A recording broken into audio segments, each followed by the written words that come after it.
It's been conjectured, and I think rightly, that in 1973, pro-abortion advocates never envisioned a strong, influential pro-life movement to emerge across our nation.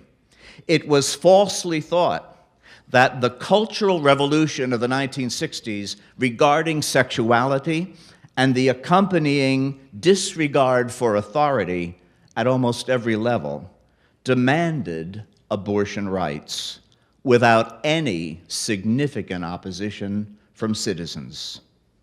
Hello. As we move toward the regrettable 42nd anniversary of Roe v. Wade next January, you and I are a part of a strong and growing stronger movement for life. No other democracy in the world, to my knowledge, can lay claim to a pro-life movement that is a fraction of the movement in the United States. Raising our voices in the public square, informing our elected representatives in legislatures and in executive offices, marching, supporting mothers and fathers vulnerable for abortion, offering healing and new beginnings to post-abortive parents, prayerful protests at abortuaries, and casting our ballots for pro-life candidates on Election Day, all these necessary actions and more are taking place and will continue to take place as integral components of the restoration of a culture of life to our nation and to the world.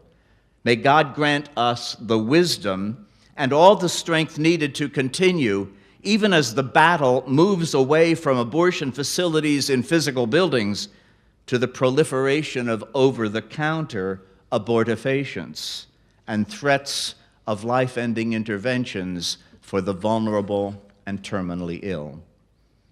Did you read the recent newspaper article about a prison inmate who escaped on the 89th day of a 90-day sentence? He was quickly apprehended and then had to serve an additional 18-month sentence. Hello. Or maybe you caught the story about the robber who attempted to hold up a convenience store. While the robbery was in progress, the store clerk asked the robber if she could make a phone call.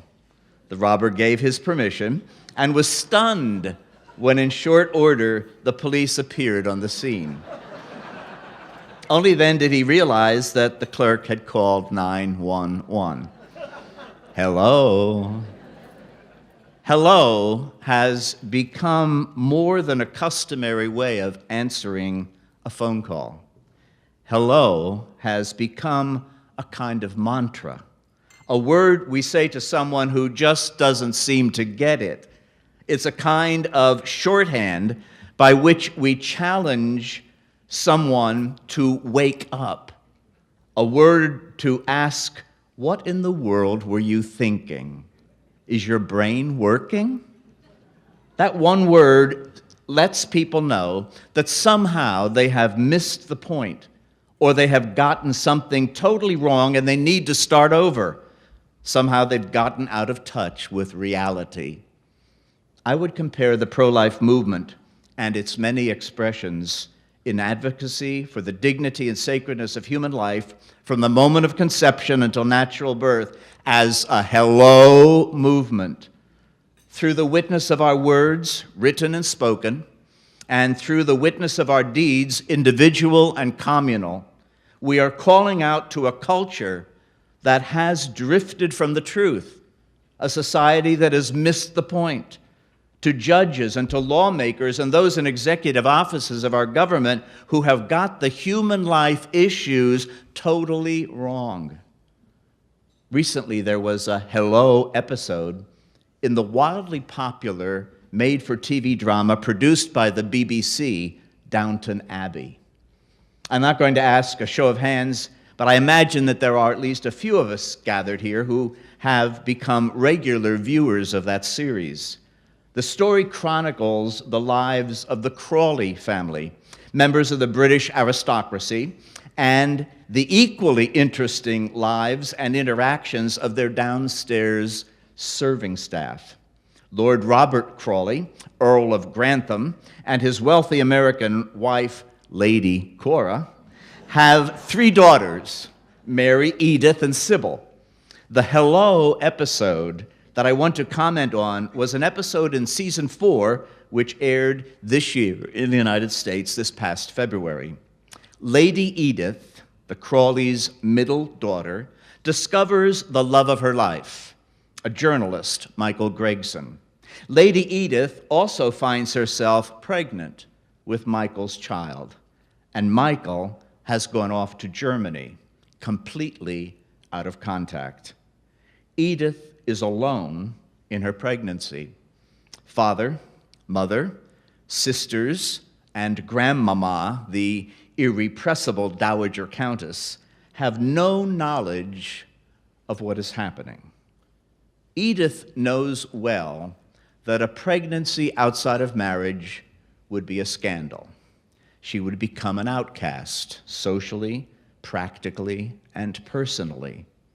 Contrary to what we have come to expect from the dominant entertainment media, the script has Edith state clearly that she does not, quote, want to kill her wanted child. The drama escalates, however, as she weighs the consequences of giving birth to the baby. The fear of scandal, the shame and embarrassment drives her to go to her Aunt Rosamond in London, who recognizes that abortion is wrong in and of itself and wrong in its consequences for Lady Edith. Nevertheless, Rosamond knows of someone who helps women rid themselves of their problem. And so, in loyalty but in hope, she accompanies her niece to this flat. But when Edith hears the cries of an aborting mother from the next room, and the nurse comes in to take her in, she walks out. Rosamond, with a certain peace and relief, explains to the nurse these words, "It seems that some mistake has been made." The episode is set in the 1920s, so the pro-life, pro-abortion conflict has not yet crystallized. Edith knows that abortion kills a child, and she wanted her baby. She suffered no illusions. There was no willful blindness to what an abortion really is. There was no easy dismissal of the child as a mass of tissue. There was no assertion that this was a matter pertaining exclusively to Edith's body, and she could do with it whatever she wanted. These social deceptions, these legalized lies, were still 50 years away. Interestingly, the English statute that made abortion illegal in the 1920s dated back to 1861 and was known as the Offenses Against the Human Person Act. 1861, Offenses Against the Human Person Act. In the middle of the 19th century, British legislators had no problem recognizing that the unborn were persons. The 1861 law inflicted very harsh penalties for abortion, up to and including penal servitude for life. The Offenses Against the Human Person Act stood on the books, although with amendments lessening the severity of the penalties, until it was repealed in 1967, 6 years before Roe v. Wade. Edith's situation is the classic story of a crisis pregnancy, with all the social, practical, familial, and personal pressures that can all too often be allowed to trump the life of an unborn child. Save for her aunt, Edith was alone. And her Aunt Rosamond acted, in a sense, as a one-person crisis pregnancy center. She understood the reality, faced it head-on, and once Edith chose to save the life of her child, she devised alternatives to save the baby and spare Edith from the moral, emotional, and possibly physical disaster of abortion. Rosamond represents our pro-life efforts. You do the same work when you assist the Ediths of today from destroying their lives, their babies, and their own. The truth is, pro-lifers do have a significant influence on American culture and political life. Polls and surveys steadily reveal that an increasing number of Americans are coming to recognize the sacredness of all human life and the evil of every offense against human life. Still, it seems pretty natural to ask why so many otherwise good people in our country simply do not see the connection between the advent of Roe v. Wade and today's deplorable moral desert created by a whole spectrum of attacks against the dignity of human life. There are, I think, a variety of reasons why some people have become incapable of understanding and accepting what we are talking about. Let me present just three of the problems that I believe are embedded in our American culture today and create obstacles that keep many of our fellow citizens from recognizing and embracing the truth. The first problem that I see is an increasing inability to use right reason. America, in our lifetime, has become a culture driven by marketing, and marketing works in exactly the opposite way as reasoning. Reasoning requires time, testing, and comparison of competing arguments, the ability to analyze and discover the truth. Marketing appeals only to our desires and emotions. It depends upon the suppression of critical thought, because rational thought might move you to refrain from buying the advertised product or from believing the marketer's message. Marketing is bound tightly with creating the right image, and images operate quickly and effectively at a sub-rational level. That is why a food company will show you a young, affluent, athletic couple eating their cereal for breakfast, rather than flashing a series of nutritional facts and comparisons on our TV screen.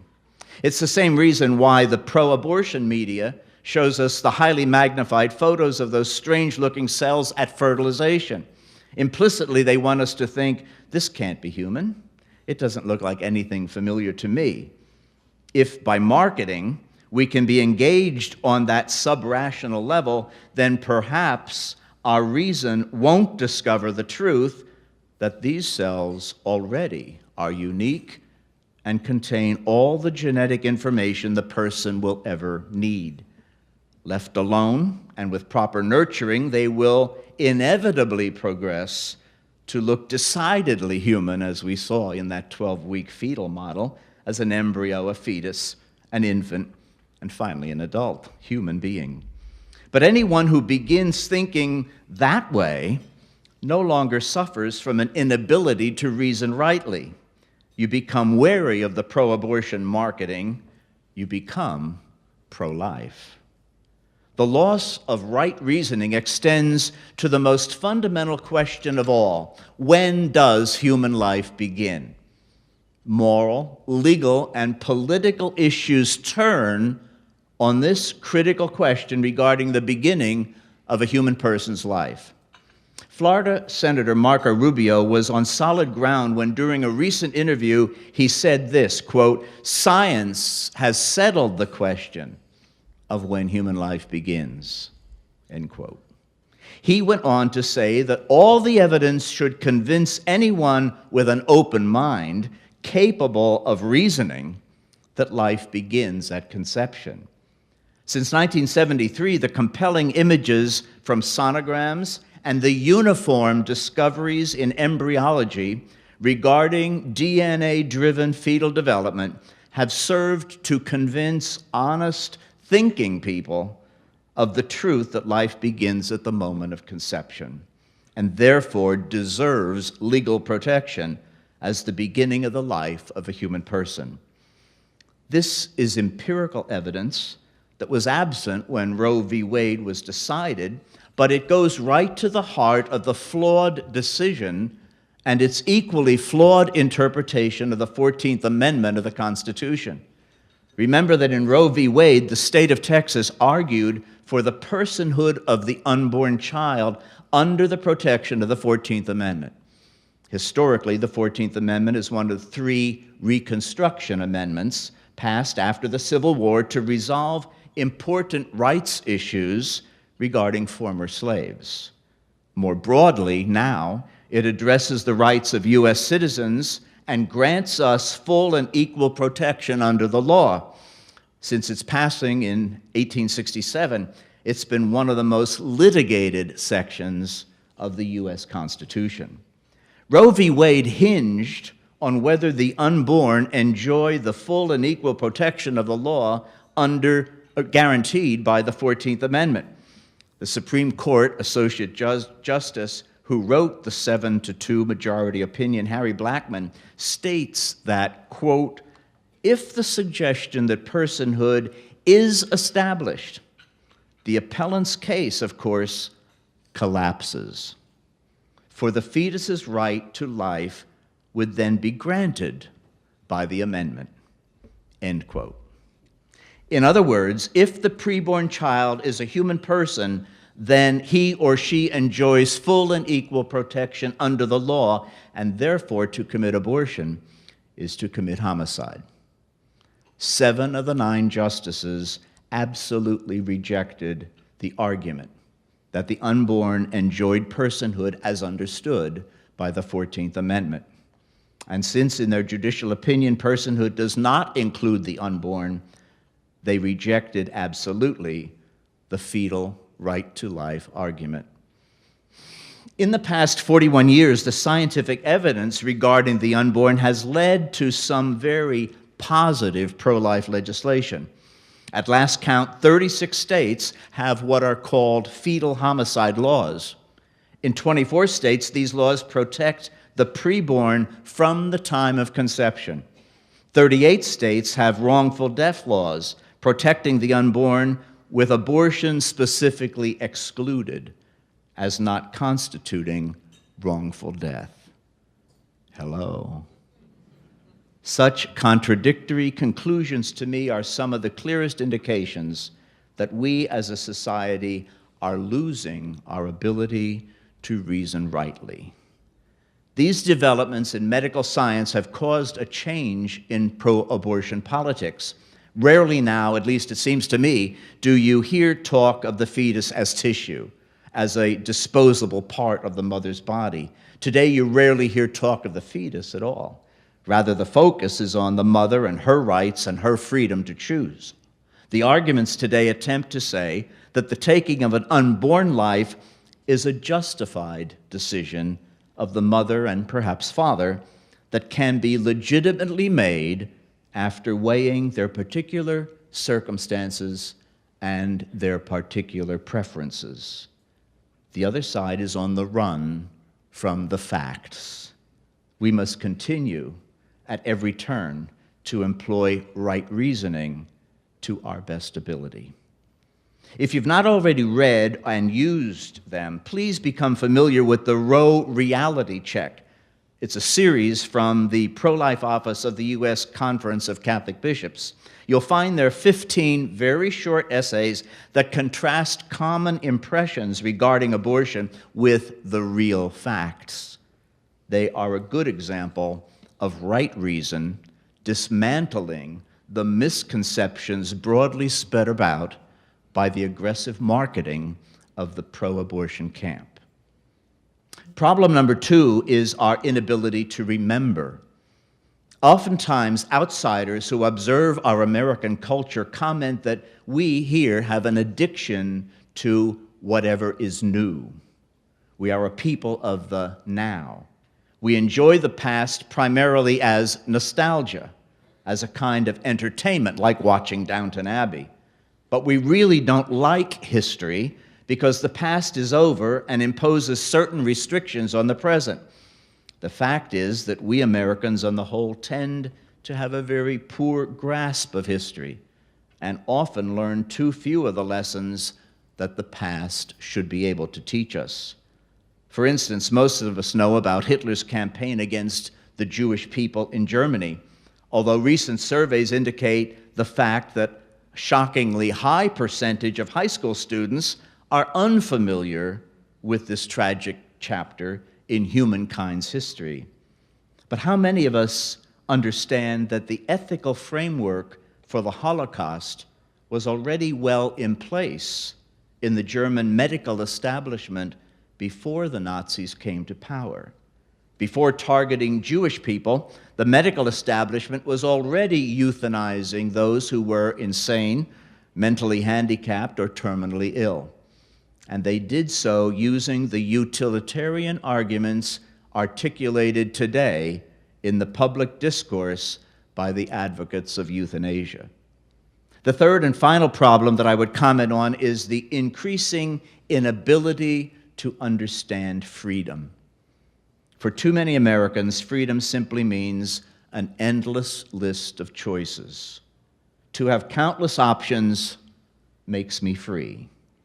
But choice for its own sake is not authentic freedom. Without absolute principles of right and wrong, there can be no genuine freedom. In place of authentic freedom, we get a kind of anarchy of conflicting pressure groups and personal agendas. We get the untenable situation of believing what is right for me may not be right for you. What is true for me is not necessarily true for you. Daily, we are bombarded by a misuse of the language of our dreams and our ideals in order to sell the idea that our choices make us free. Many believe that freedom consists in the unrestricted right to choose whatever we want. Americans have a problem realizing that authentic freedom lies in the ability to recognize what is true and the courage to do what is right. That is freedom. And so these three problems act as a kind of background noise in our lives and in our culture. And that noise can drown out the message that we must communicate in witnessing to the inviolability of human life. It is for that reason that we need one another and that we need to come together as we do this evening. The opponents of life would have us believe that individuals cannot make a difference. But it is exactly individuals that do make a difference. Men and women who refuse to cooperate with evil and insist on doing what is right. Human beings make history, not the other way around. And we do it day in and day out in our choices of whom and what we love, what we build, what we live for, and what we're willing to fight for. It's often said that might makes right. However, the scriptures reveal to us that it's exactly the opposite. Right makes might. Hello. If I may conclude, and I think most of you hearing say, please do, I would like to offer a short quote from the universal pastor of our Catholic Church, the much-beloved Pope Francis. His words come from a document he issued almost 1 year ago entitled, "The Joy of the Gospel." Pope Francis offers encouragement in the work of spreading the good news of Christ, but his words equally apply, I believe, to the work that unites us, the work of spreading the gospel of life. Francis wrote this: "One of the more serious temptations which stifles boldness and zeal is a defeatism which turns us into querulous and disillusioned pessimists, sourpusses." I'm certain that this is the only time in history a papal document has included the word sourpusses. But he continues, "While painfully aware of our frailties, we have to march on without giving in.